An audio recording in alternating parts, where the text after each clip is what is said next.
The ACLU says roughly 5.8 million people in the U.S. can't vote this year because of a patchwork of state felony disenfranchisement laws. CBSN political reporter Caitlin Huey-Burns takes a look at the fight to give Americans their right to vote after serving prison sentences. I ran through the parking lot. I'm like, oh my God, I'm going to vote. I'm going to vote. On November 3rd, Tasha Williams will cast a ballot for the first time in her life. I'm going to let everybody, hey, y'all, this is my first time voting. It's going to be, look, a sense of excitement. She's one of about 36,000 people in Louisiana to benefit from a recent state law restoring voting rights for those previously incarcerated. Williams served time for a nonviolent drug offense. She says not having that right to vote felt like being locked up all over again. It made you question yourself, and it made me kind of angry. I just did 3 years in jail. I thought I was finished with prison. I just feel like it's kind of like double jeopardy. After serving 2 years in prison for grand theft, Christine Vincent also saw voting as a chance to put her past behind her. But in her home state of Florida, that isn't so easy. I didn't know that you couldn't vote when owing fines. In 2018, Florida voters passed a constitutional amendment giving former felons the right to vote, with exceptions for murder and sexual offenses. But the governor signed a law requiring them to first pay off all court fees and fines. And this month, a federal appeals court upheld that law. Vincent has to pay back at least $8,000 in order to vote, which she's doing with the help of the Florida Rights Restoration Coalition. When you're going to go and cast your ballot in November, how do you think you're going to feel when you're able to do that, if you're able to do that? Oh, I'm going to feel like I'm not a criminal. I'm going to be standing in line with a bunch of voters. To me, it's like I'm one of them almost. Like I just joined the good side instead of being on the bad side for so long. The restoration of voting rights on paying back money, that's analogous to a property tax or property qualification. Daryl Atkinson is a civil rights attorney and co-director of Forward Justice in North Carolina. A court ruling there this month expanded voting rights for the formerly incarcerated. I can vote in North Carolina, but if I would ever move back to the place of my birth, I can't vote in the state of Alabama because I still owe them money. I still owe them money on a fine that was attendant to my 1996 conviction, a $50,000 fine that I've been paying since 2004 when it was brought to my attention. I thought I paid enough with my body through incarceration.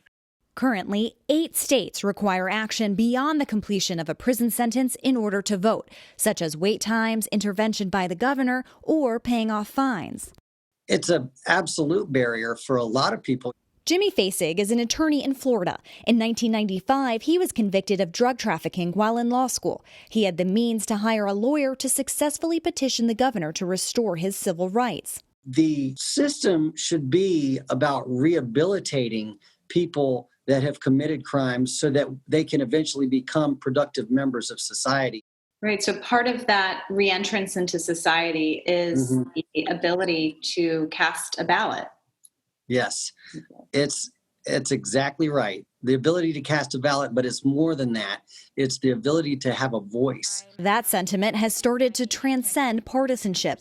Last month, Iowa Governor Kim Reynolds, a Republican, signed an executive order giving voting rights to convicted felons who completed their prison sentences. Is there any partisan benefit to this? The formerly incarcerated white male in Tallahassee might vote for Trump.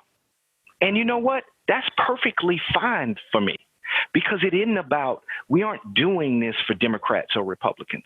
We're doing this for our people because our people deserve to have a voice. What does the right to vote mean for people who have been incarcerated? It means everything. It means I'm a citizen. It means I'm a part of the fabric of this country. It means I get to participate. And Caitlin joins me now. Hi there, Caitlin. Really fascinating piece. At the end of your piece, civil rights attorney Daryl Atkinson said restoring voting rights to former felons shouldn't be a partisan issue. Why are opponents against it? And in the case of Florida, why is the state government imposing financial barriers? Hi, Elaine. Well, in Florida, when voters passed that constitutional amendment in 2018, the amendment says that you should be able to vote upon completion of a sentence. Well, there is an open question about what completion of a sentence means. That varies state to state. Does that mean completing probation? Does that mean completing all the fines that you owe, paying back restitution, and the like? Well, Republican lawmakers in Florida decided that the completion of a sentence means paying back everything you owe in terms of fines and fees and restitution before being able to vote. So that's the argument coming from the Republican lawmakers and the law that the Republican governor, Ron DeSantis, signed. Now, that was challenged in court in a variety of ways, ended up going up to a federal appeals court, which ultimately said that that law can be upheld. So that's where that side is coming from. The people that we've talked to, both activists and lawyers and the former convicted felons themselves, say that especially for nonviolent offenses, that paying back these fines are particularly prohibitive. First of all, it's really difficult to get a job after you have the label of convicted felon. To be able to get back your job, to be able to pay off those fines, it's really prohibitive. It takes some people several years. Some people say that they were worried that they could never vote because it would take so long to pay back those fines. So that's kind of where everybody stands on this issue and why the Republican lawmakers in Florida decided to go that route. Well, regaining voting rights is just one piece of adjusting to life after prison. In your conversations, Caitlin, with people who have served their time, do they find that it's the government or independent groups who are doing more to help them re-enter civilian life?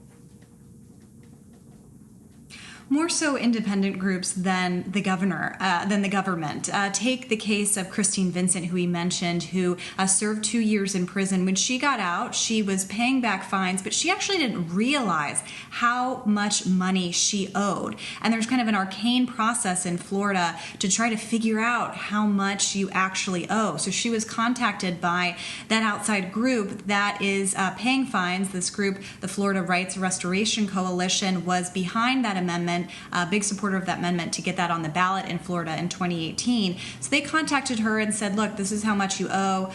We'll work with you, and they are helping to pay off those fines. Now, there's an interesting component of this.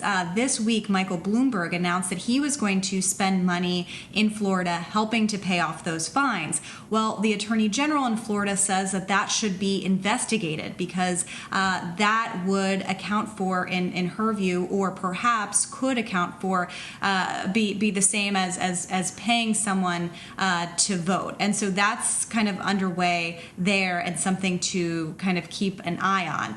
But by and large, the folks that we've talked to, these people who had been incarcerated, say that getting this right to vote back is a way to get back into society. If you're paying taxes, if you're employed, if you're trying to take care of your family, why shouldn't you also be able to vote and have a voice in these decisions that are directly impacting you when you're in prison and when you're out of it?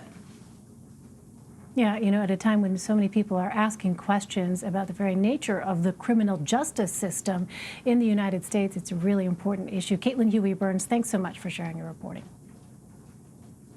Thank you.